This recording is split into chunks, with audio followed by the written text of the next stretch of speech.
Hey, morning, everybody. I just want to reach out to you, share a couple quick words with you. Okay, so I'm trying something new. So if you're looking at this on the YouTube channel, which you should be, I'm going to try to put the link to a song that this devotional kind of applies to. It's called Open Space by Housefires.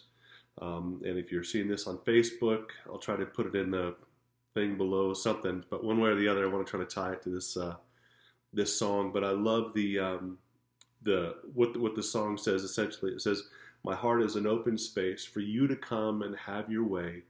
I'm open. It's this cry to the Lord, and the chorus, it's got, or the bridge rather, it says, where are you going? What are you saying? I'm open. And that really just echoes a sentiment of my heart. As I shared in a previous Devo, I said there's a few ways for us to kind of go about this in this particular unique season that we're in. And one is to adopt kind of a survival mentality, right? We're just focusing on making it through and focusing on figuring out what it's going to be like after. And then on the other hand, there's a way for us to be like the clay, right? For us to say to the potter, God, mold me and shape me in the midst of this. And that's kind of what I want to continue to press on with in terms of ideas, right? Of what does that kind of look like for us?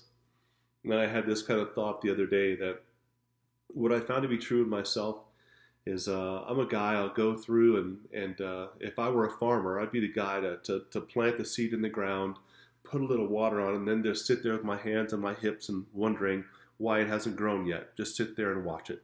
I've made the investment, I've put the seed in, I've watered the seed, and now I'm waiting, what's the dang hold up? And sometimes it's like that for me, even when I think about hearing from God. And in this season, as I'm trying to say, Lord, I don't want to just survive. I want to be transformed. I want to be changed. I'm asking, just like this song is, God, what are you saying? What are you doing? And yet I confess that I get impatient, and here I am. I'm a couple days in, I'm a week in, and I've really been seeking the Lord. I've been praying, I've been reading whatever else, and I'm like the farmer sitting there looking at the seed, waiting, wondering what the holdup is when I just planted it the day before yesterday. So I want to take a look at a couple of scriptures here that I think are beneficial, because we recognize that, well, God speaks to many people in different ways and different times. There's kind of a consistent theme, one of several themes as it applies to hearing from God that we see through the scriptures. But I want to talk about a couple. The first one is a story that you recognize, and that's going to be in 1 Kings chapter 19, verses 11 through 13. And essentially, Elijah is discouraged over some things, and God is going to reveal himself to Elijah. And at a point, it says in verse 11, he said, go out and stand on the mountain before the Lord. And behold, the Lord passed by, and a great and strong wind tore into the mountains and broke the rocks in pieces before the Lord. But the Lord wasn't in the wind, and after the wind an earthquake, but the Lord was not in the earthquake, and after the earthquake a fire, but the Lord was not in the fire. But then it says, and after the fire, the Lord was in a still small voice. He manifested himself in a way that was not right up front, in a way that wasn't necessarily how Elijah maybe might have even liked to have seen it. But the point is, God revealed himself in this still small voice. And we know in Jeremiah, and I thought I had it written down here, there's another portion of scripture in Jeremiah, where the people of Israel are getting ready to go into captivity. And God is essentially saying to them, listen, after this thing is all over, I'm going to deliver you. And it says, and when you seek me, you will find me, when you seek me with your whole heart. So we have this promise that we know is from a principle perspective, that if we seek God, we will find him. I believe that that's absolutely true. And then last, in Isaiah chapter 40, again, another really familiar scripture, Isaiah chapter 40, where it says this, starting in verse number,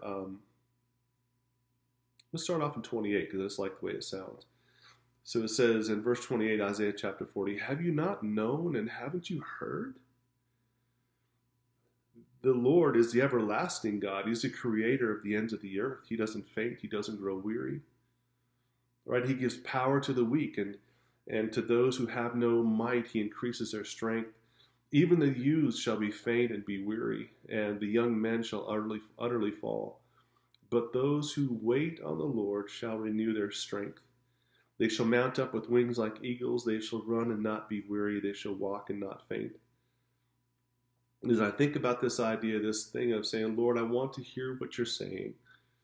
Lord, I want to know what you want to do in me. I want to be changed.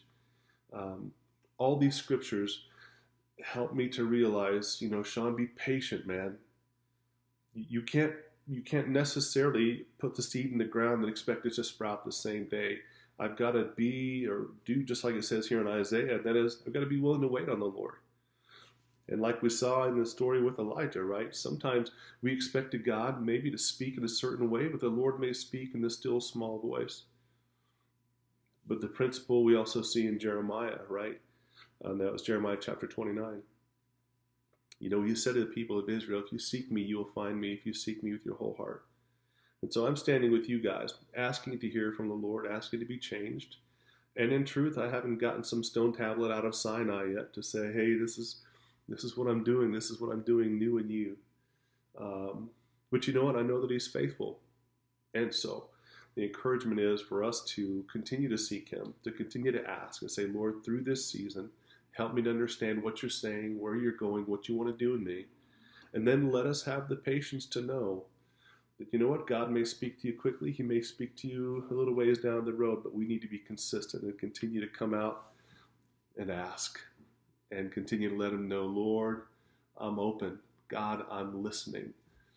And try to create that time and space, right, so that he is able to speak to us.